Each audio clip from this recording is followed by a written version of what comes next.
For 50 years, this bridge in Southeast Asia has stood as a monument to one of the most infamous atrocities committed by the Japanese during the Second World War. It's the bridge over the Kwai in Thailand, formerly Siam. Tens of thousands of Allied prisoners, together with hundreds of thousands of Asians, were forced as slaves to build a 250-mile railway linking Burma and Siam through almost impenetrable jungle.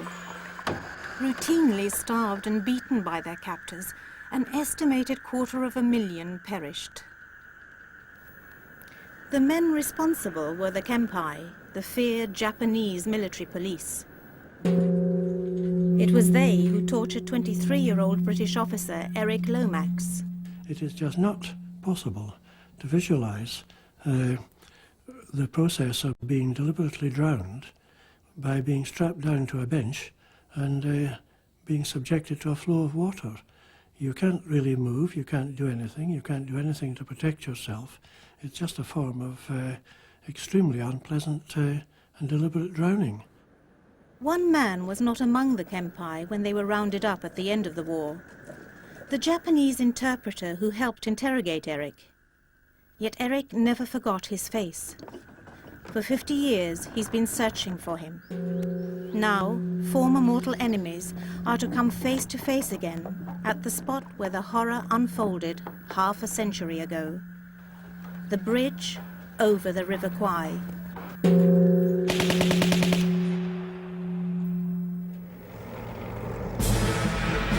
As the triumphant Japanese rolled into British Singapore, they brought with them a notion of war completely alien to Westerners. Under Japanese moral codes, surrender was unthinkable, and those who did so were treated with contempt. Worse still, Japan had not signed the Geneva Convention dealing with the humane treatment of prisoners of war. Thousands of Allied prisoners were regarded by the conquerors as little better than slave labor. Packed into railway wagons, 20,000 Allied prisoners were dispatched to Thailand to begin forced labor on the railway. In the middle of 1942, the Japanese assembled together a set of record sheets, one for every POW who had arrived in Thailand. There was a stack of 20,000 record forms, and by an extraordinary coincidence, mine was at the very top. So I became POW number 1. And so began 3 years of almost indescribable horror.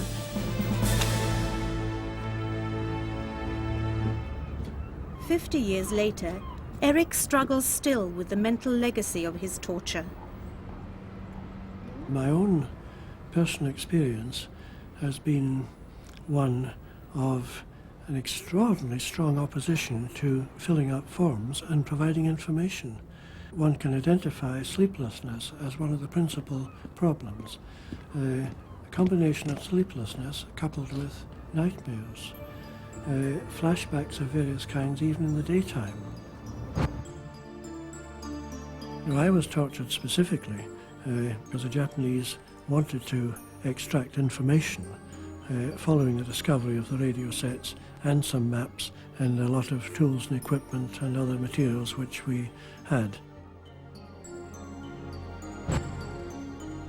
6 of my colleagues and I were beaten over a period of 3 days, as a result of which 2 individuals were killed on the spot, 1 died later on, and I think I'm probably now the only survivor.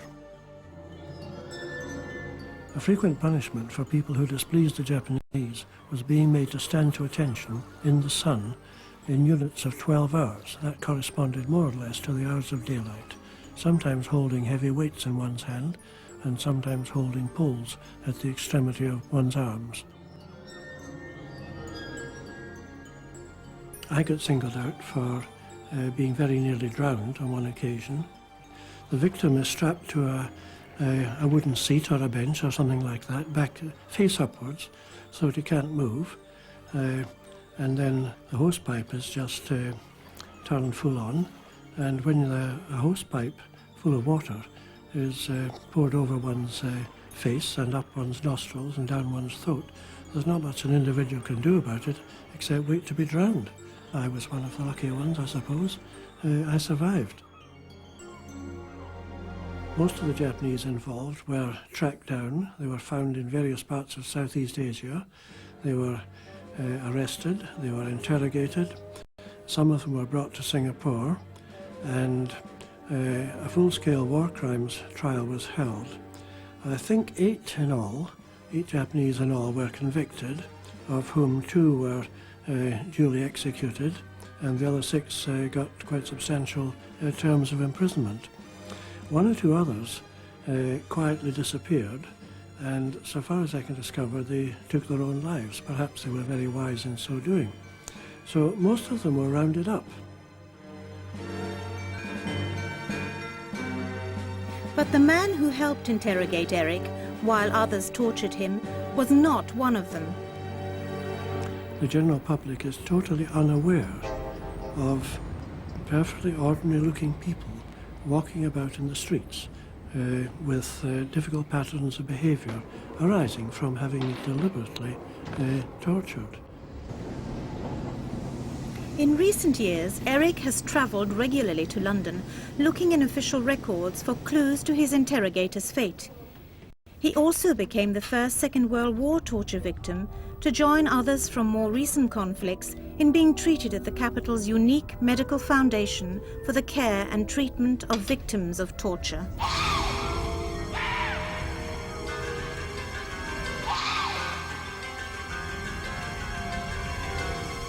Wives and children, if it's the father that has been tortured, will find somebody changed, reduced in some way, unable to take authority perhaps, unable to be a normal, if you like, parent, unable to get angry. One man told me, "I can no longer bear to hear the sound of my children's voices raised in anger. I can't bear to hear them shouting." If you're the wife of a Far Eastern prisoner of war, I think it is very, very hard, because you yourself are living under such stress that unless you can talk to somebody like the people at the Medical Foundation in London, you're just on your own. I didn't talk to anybody for a long, long time. Because I didn't think anybody'd understand. The face of the young Japanese haunted Eric day and night. Then, out of the blue, 4 years ago, a friend gave him a copy of a book review in an English-language Japanese newspaper. Early in 1991, I was given by a complete chance a copy of the article in the Japan Times, and I realized after I read it that the article had been written by somebody who was very much present at Kanchanaburi during the interrogations there, and furthermore, the article described me in considerable detail. Then I realized that the photograph accompanying the article was none other than the interpreter in the Kempetai in Kanchanaburi in 1943. At last, Eric could name the man he sought, Nagase Takashi. I'm still wondering what to do about it. At the one end of the scale, I can do exactly nothing. At the other end of the scale, I could probably stir things up quite a bit and make life even a little bit unpleasant for him. And I'm just trying to decide very, very slowly and very carefully precisely what to do. Emotionally confused, Eric sought advice on his next step. Should he turn the man in after half a century? Should he contact him? Should he see him? Thank you. You come and sit down. The specialists were unsure, but the Medical Foundation were supportive. I've been searching for him on and off for a very long period of time, and I have now identified him with absolute certainty. It's an extraordinary situation. That is an extraordinary situation. The newspaper article that led Eric to his quarry was a review of Nagase's book, Crosses and Tigers. It contained in harrowing detail an account of Eric's torture on the banks of the Kwai. I don't want to remember too much horrible scene for me. And he cried out, asking for mother, mother. Eric's wife, Patty, took decisive action. Dear Mr. Nagase, my husband is the man you describe on page 15 of your book, being tortured so very terribly. His mother did die at home in Edinburgh, Scotland, 1 month after the fall of Singapore in 1942. A relative has told me that she died of a broken heart. Perhaps she was with her son in spirit, giving him strength during his dreadful ordeal, for this was her much-loved only son. Dear Mrs. Lomax, I am now quite at a loss after reading your unexpected letter, and I am thinking that it is very natural indeed for me to expect such this letter. The words you wrote to me reminded me of my dark old days. I think having received such a letter from you is my destiny. Please give him some time to think it over and over again. But please tell your husband that if I am a bit useful for him to answer any question that he has had in his mind, I am willing to answer them. I am beginning to think that I should see him again. Looking at the picture, he looks healthy and tender gentleman, though I am not able to see the inside of his mind. Please tell him to live long until I can see him. The dagger of your letter thrusted me into my heart. Most sincerely yours, Nagase Takashi. I must see him and apologize to him. If he accepts my apologies, I shall be very, very glad. I personally have no inclination to forgive. I don't think I'm ever likely to. Despite that, a great many people take the view, oh, with the passage of time one should forgive. But then the majority of people who hand out advice about forgiving have not gone through the same sort of personal pattern experience. And I'm afraid I'm not quite as forgiving as certain other people would like me to be. Nevertheless, Eric sat down and penned a first letter to Nagase. There are a great many things I would like to learn from you. For example, after the radio group was moved from the Kempi in Kanburi to the army headquarters in Bangkok, did you ever hear of us again? Did you think that I was dead? My dear Mr. Lomax, I sincerely thank you for your troubles to write to me. The letter I longed for a long time arrived on 12th of October. We began to correspond. He has apologised most profusely for his part in the events at Kanchanaburi, which I have naturally accepted. I understand how it happened. He really had very little alternative, and my feelings gradually turned to the point where a form of reconciliation would be both desirable and possibly even necessary for both parties. Thank you. It's lovely. Thank you. The decision made, Eric and patted off to make an extraordinary return to the place in Thailand that had blighted his life, and to a meeting with the man who'd haunted him for 50 years.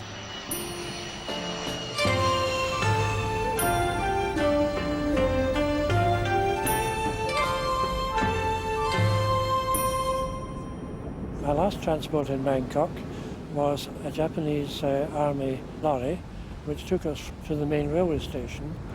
There was no traffic on the streets.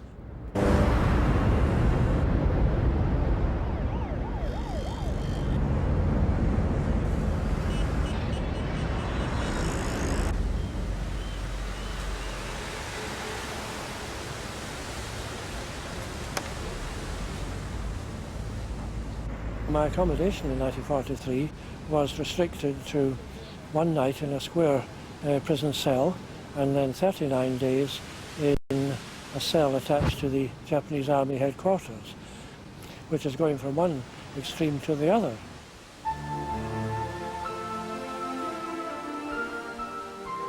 I can recall most clearly walking from the train in Bangkok through the main railway station with a rope round my middle, rather like having a dog on a lead.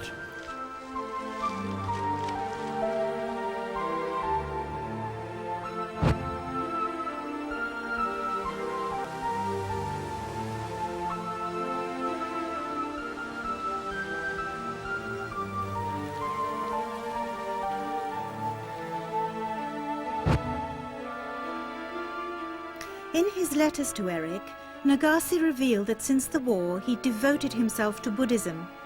In every letter he expressed sorrow for his deeds and begged forgiveness.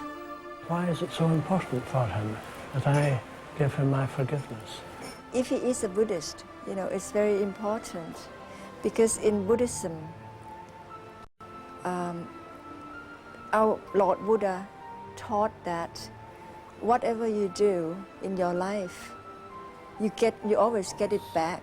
If you don't get it back within this lifetime, then you get it back the next life. So if you do good things, you get the good things back. If you do bad things, then bad things will come back to you. I can still visualize him as a young man, as he was almost exactly 50 years ago, and I can still recall at least some of the conversations, discussions we had, and of course at that time his objective was to extract a certain amount of information and probably also a confession. So this is a little bit difficult to look forward to. We can't predict what's going to happen. We cannot find any evidence of any situation like this ever before. Perhaps these situations have happened, but if so, we certainly don't know about them. So there is no precedent for us to work on. We've just got to more or less play by ear.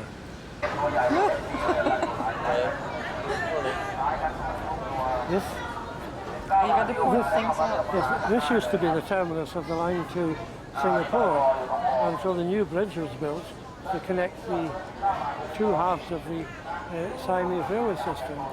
And of course, since that was done, the station has become just a local station rather than a main line station.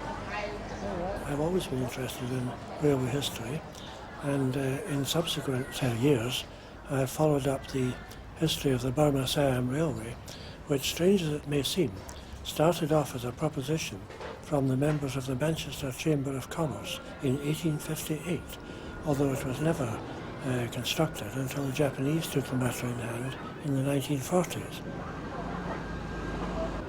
Was it like this before? No. Oh, yes. Mostly. Not so busy. Oh, there's an engine. The last leg of Eric's journey to meet his interrogator is on the railway track he and thousands of others helped build with sweat and blood. 250,000 people paid with their lives.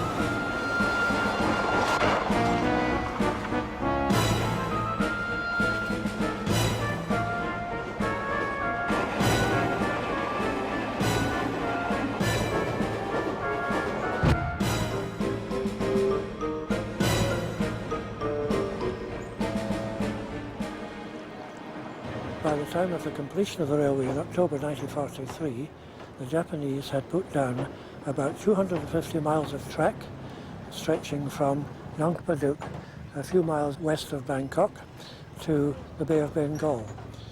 For this purpose, they brought up from Singapore and the Dutch East Indies somewhere about 60,000 British, Australian and Dutch prisoners of war, and a small number of Americans. They also brought in somewhere about 250,000, perhaps even 300,000 Asian coolies. It is commonly said that a life was lost for every sleeper on the 250 miles of railway. This is probably just about right, because somewhere about 30% of all the Allied POWs on the line were lost. They died during the construction of the railway. But worse still, almost all of the Asian labourers, perhaps about 250,000 of them, died during the construction of the line.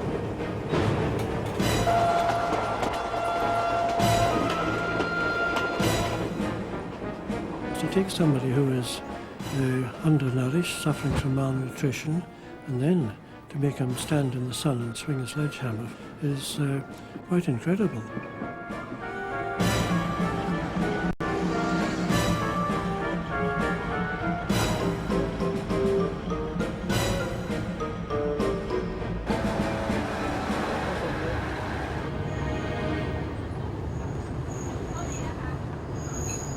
Yes, ready to step off.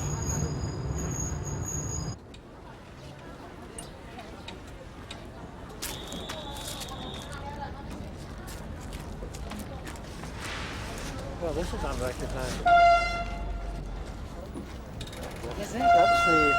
That's the bridge along there. You can just see the beginning of it. Tomorrow, shortly after dawn, on the infamous bridge over the River Kwai, Eric Lomax will come face to face with his own personal demon.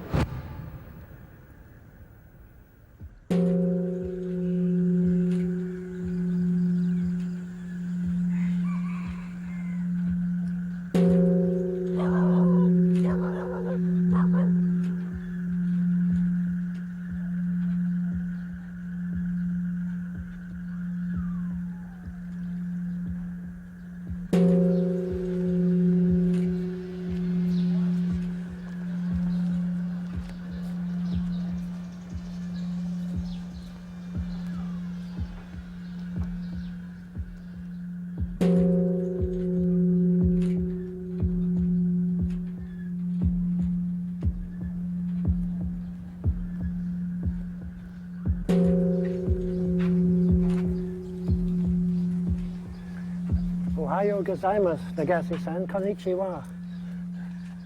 I must say something to you before shake hands. You're very well, are you? Yes, Oh, that's but very good.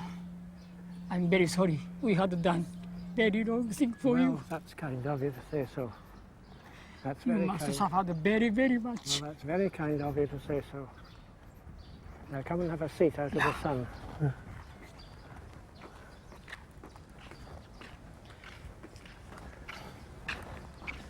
The last time we met, it was down on the riverbank, Yeah. down there.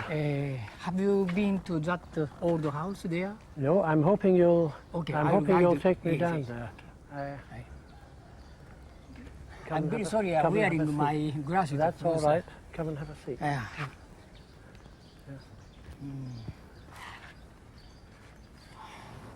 Oh, Oh. quite dangerous. 50 years is a long time. It's a long but time. for me, Yes. it's a time of suffering. I never forget you, because that sin always suffered me for 50 years long. I remember your face, I mean, especially your eyes. Yes. Yeah.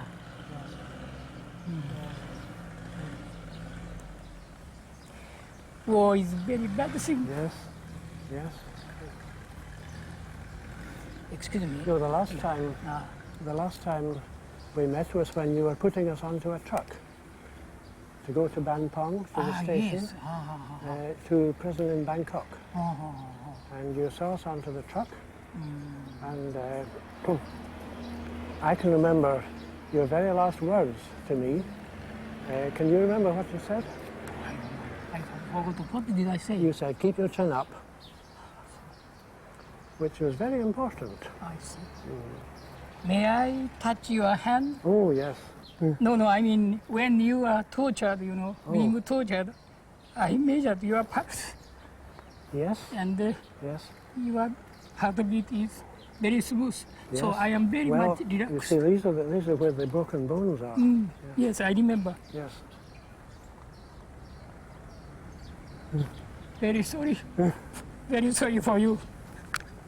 Well, we both survived. As a member of the Japanese army, we treated your countrymen very, very badly and against the humanity. Yes. I realized that. Yes. So when I repatriated from here to country, and I got various sufferings in my heart and mind. But I tried. And whenever I think of you, why you were born in this world? What purpose? Yes. For what purpose It's you were born? a difficult question to answer. Yes. I'm very, very sorry. Well, thank you very much. I think I can die safely. Anyhow, I can meet here today. Yeah. Very, very happy. Very happy. Yes. Well, I'm the only survivor of the radio affair at Yes, Kanchanaburi. when I wrote the book, Crosses the and Cross and Tigers. Writers, right? I thought, what happened to you after the war? But maybe you may arrive or die, maybe 50-50. Yes. But I think God guided me to meet you again. Yes. The Do you cells, remember the bathhouse you were tortured?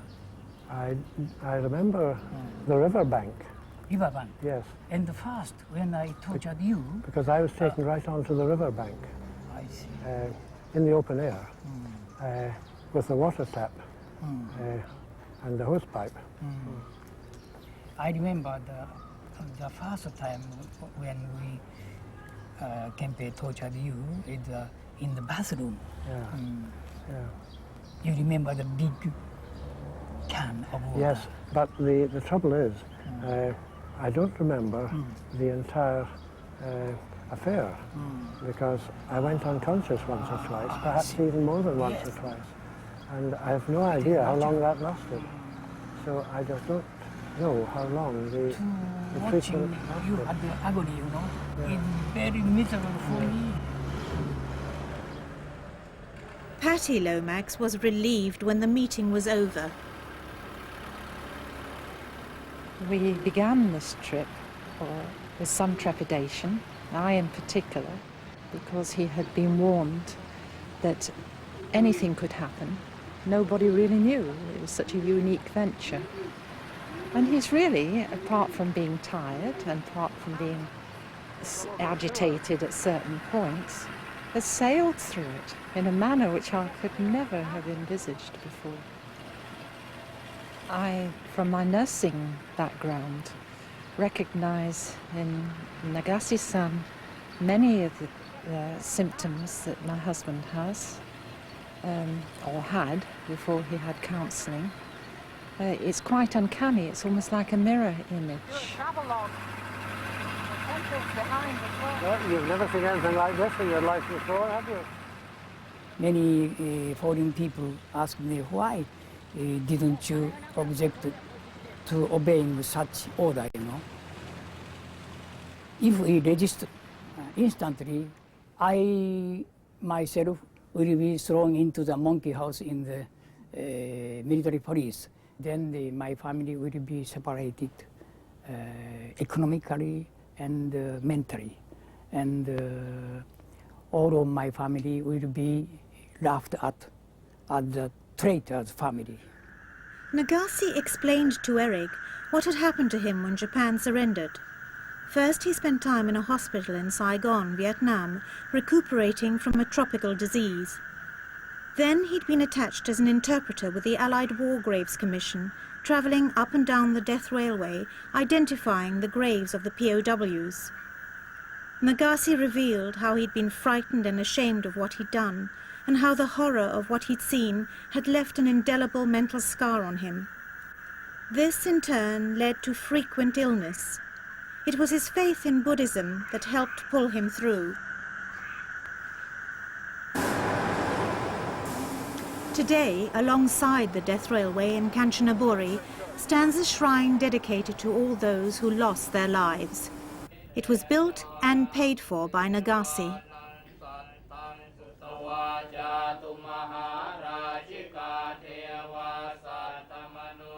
I am very much glad when the train passed through in front of the shrine, you know, some Thai ladies, they prayed for the shrine, which makes me very much pleasant and comfortable, and it makes my soul, my mind rest.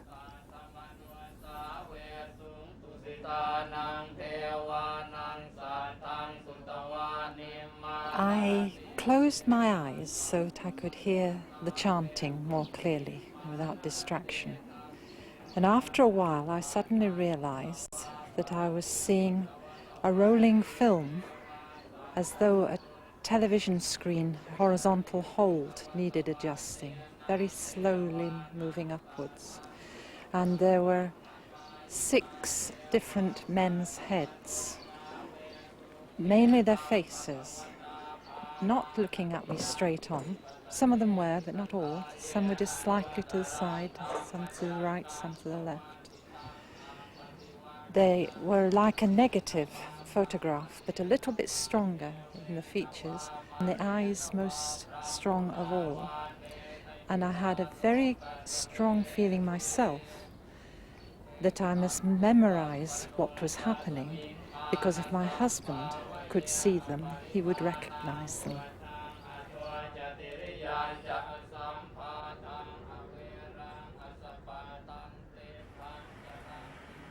Yes, I remember these pictures. Later, two old men, sharing only a terrible memory, confronted their common That's a very past. impressive one, the temporary wooden bridge across the steel bridge.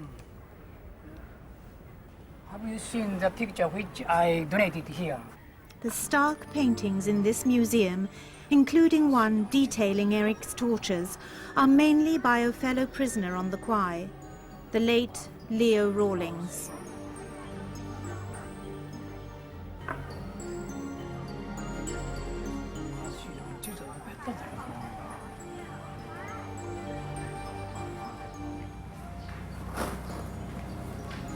Rice for 5,000 men.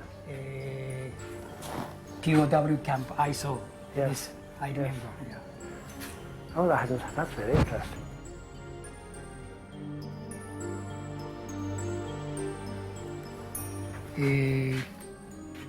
Camp office. Yes, it's possible.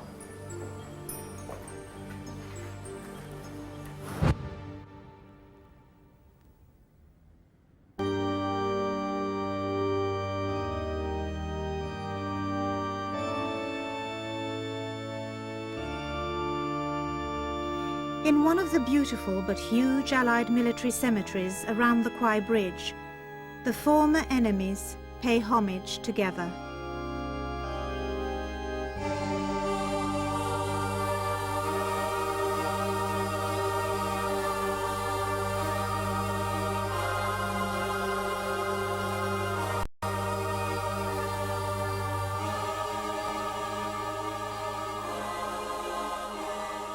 Some soldiers over there are Dutch. Yes, a lot of Dutch.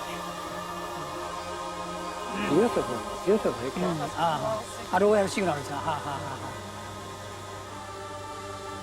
They are very young, all of them. Yes, all of them.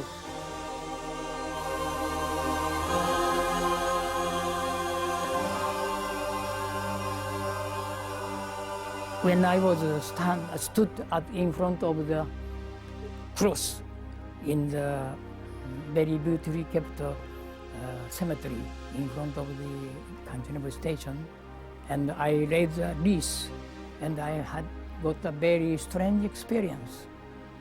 And from the center of my body, the strange yellow light set toward every direction, and I felt my body become transparent. And at that time, I felt that my sin was forgiven.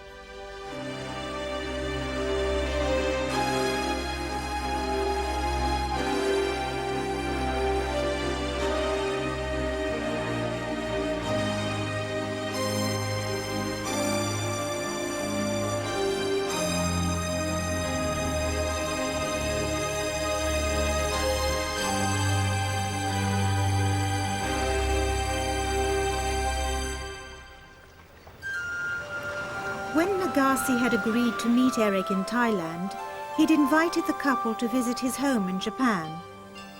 Eric and Patty accepted. I personally have no inclination to forgive. I don't think I'm ever likely to. Despite that, a great many people take the view, oh, with the passage of time one should forgive. But then the majority of people who hand out advice about forgiving have not gone through the same sort of personal pattern experience. And I'm afraid I'm not quite as forgiving as certain other people would like me to be.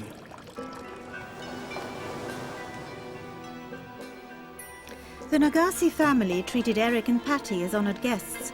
Yoshika, Nagase's wife, is a teacher of the ancient tea ceremony. But tea and sympathy still hadn't brought the words from Eric that Nagase dearly wished to hear. I forgive you.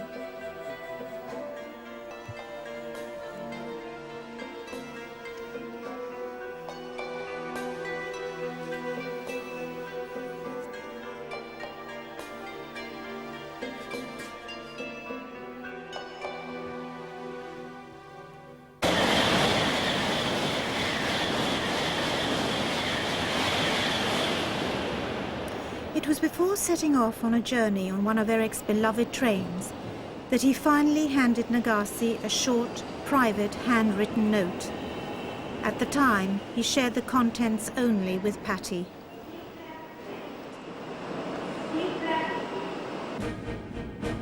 Eric was traveling to Hiroshima, where one of 2 atomic bombs was dropped on Japan in 1945. He knew he would have died if it hadn't been used. The Japanese had plans to liquidate all prisoners on August the 20th. The Hiroshima bomb dropped on August the 6th. You can see the atomized tower over there. Yes, yes. Oh, it's very spectacular. And you can see the Japanese character over there. Please sleep here, safe. It was in Hiroshima Eric revealed the contents of his letter to Nagase. I have told Mr. Nagase Takashi that I have forgiven him, and that while I have forgiven him, I will certainly not forget. And in taking this view, I feel supported by the spirits of my dead colleagues. I have also suggested to Mr. Nagase that he should no longer attempt to carry on his own shoulders, single-handed, the guilt of the entire Japanese nation for their part in the Second World War.